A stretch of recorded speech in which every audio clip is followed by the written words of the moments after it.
Hello precious people, Hello la précieux. comment va? Ouais, toujours bien, bien. Elle t'empagne là. Je pas. Alors, aujourd'hui on va faire une vidéo débat en fait. On va parler, on enlève les lunettes. On va parler d'un sujet très important. Il s'agit en fait de l'homme idéal, d'accord, de la femme idéale également. Est-ce que, en gros, ça existe dans un premier temps? Et puis ensuite, comment on gère si jamais on est en couple avec quelqu'un qu'on ne veut pas vraiment? Pertinent. Ouais, pertinent comme débat. Ouais. Donc on va commencer. Alors, je pense que vous la connaissez, c'est Audrey Marianne, ma petite soeur. Ma précieuse petite soeur, on va en parler ensemble. Ta soeur, petite soeur, d'ailleurs. Et donc le débat est ouvert. Si vous voulez participer au débat, commentaire, d'accord. Et puis bon. Alors la première question c'est, pour toi, est-ce que l'homme idéal ça existe? Non, je pense pas que ça existe. Alors comment on fait pour trouver en fait la personne avec qui on veut vivre? Sur quoi on se base si ça n'existe pas? Déjà, on se met dans la tête que ça n'existe pas. On accepte l'autre comme il est, déjà.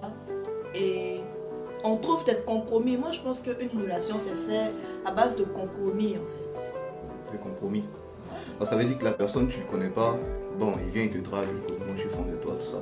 Et tu te mets en couple parce que ben, il est là, voilà. Il n'y a pas d'homme idéal, du coup, on va faire des compromis, c'est ça. Mais s'il t'intéresse, il faut consentement mutuel d'abord. Donc, il faut absolument qu'il t'intéresse. Voilà, qu'il t'intéresse. Ok. Du coup, le critère numéro 1, c'est qu'il t'intéresse. Ouais. Et c'est tout.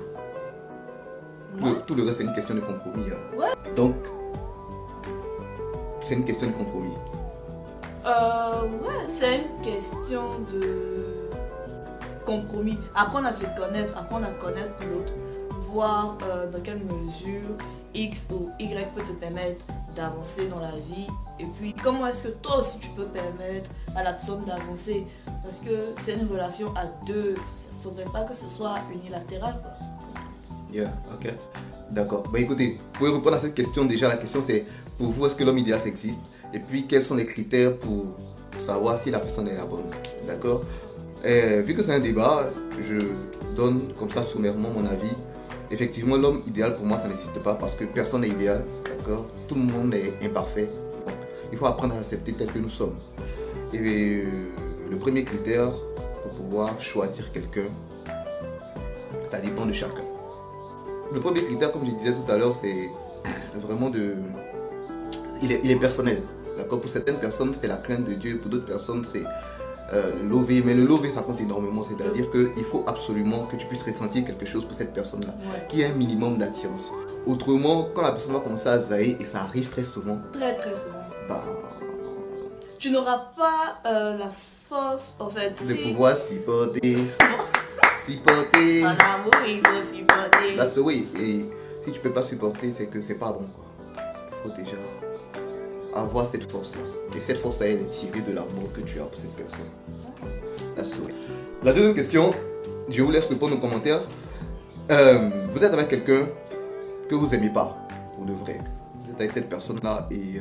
Mais pourquoi tu es avec quelqu'un que tu n'aimes pas? Ben, ça peut arriver. Par exemple, c'est une relation de convenance. Je cherchais quelqu'un qui allait prendre soin de moi. Il est gentil, il est adorable. Donc je suis avec lui, mais au fond, je l'aime pas. Ça arrive, hein? Ça arrive. Les gens qui sont bizarres. Pourtant, ça existe. Bon, vous êtes dans cette circonstance-là. Qu'est-ce qu'on fait? On fait quoi? Déjà, tu te mets pas dans cette circonstance-là. Ça peut arriver. Le cas de figure, c'est que tu te retrouves avec quelqu'un que tu n'aimes pas forcément, mais qui prend soin de toi. Qu'est-ce que tu fais? Est-ce que tu restes dans la relation en te disant que ça va aller? Ça va arriver.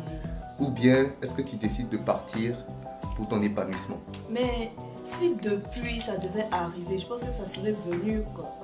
C'est pas en 1 mois ou en 2 mois que tu te rends compte que la personne tu n'es pas fan de la personne. Et moi je pense que dans une relation, il faut être épanoui. Il faudrait que chacun soit épanoui. Et puis vous épanouissez ensemble.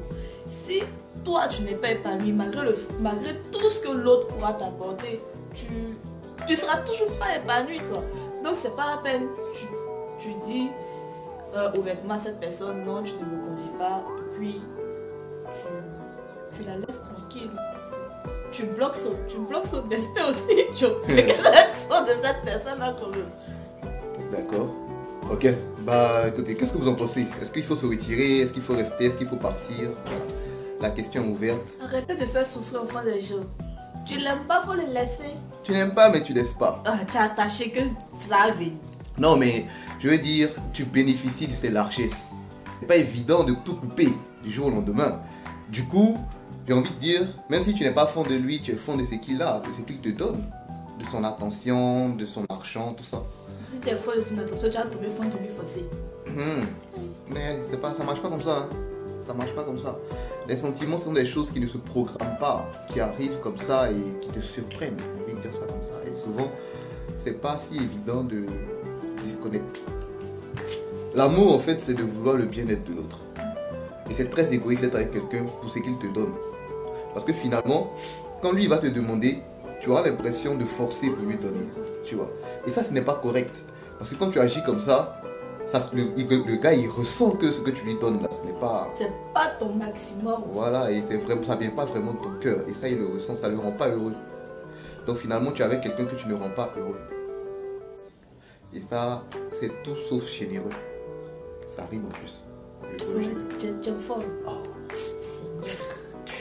Ça, c'est que tu attends ça. Et donc, apprenons à vraiment aimer les gens. Apprenons à vraiment désirer leur bonheur. Okay? Et si ça sous-entend qu'il faut se sacrifier, sortir de ça, pourquoi pas? Mais cette notion de sacrifice, là, les gens l'ont pas en fait. Les gens pensent que quand ils sont en couple, il faut que ce soit tout en eux, tout en eux, tout en eux, tout en eux. C'est l'égoïsme, c'est tout. C'est dommage, mais c'est la vie. Et bien. Est-ce que tu as un dernier mot? Ouais, j'ai un dernier mot. Abonnez-vous. D'accord. Laissez vos likes. Commentez. Continuez de discuter avec nous. Peut-être que ça va nous donner d'autres thèmes sur lesquels débattre. Et puis bon, si vous voulez que je revienne, appelez-moi. Si vous ne voulez pas, ne likez pas, ne faites rien du tout. Voilà. Parce que écoutez, quel boss me dit c'est là. Je dois revenir sur la chaîne là, yo bien. Yes, tu vois, ok. Écoutez, merci déjà. Et si vous avez apprécié ce format là, laissez un commentaire. Si vous voulez participer également, why not? Et puis... aimons-nous vivants. Aimons-nous vivants. Faisons les choses bien. Et puis, stay good. That's the way. Ciao.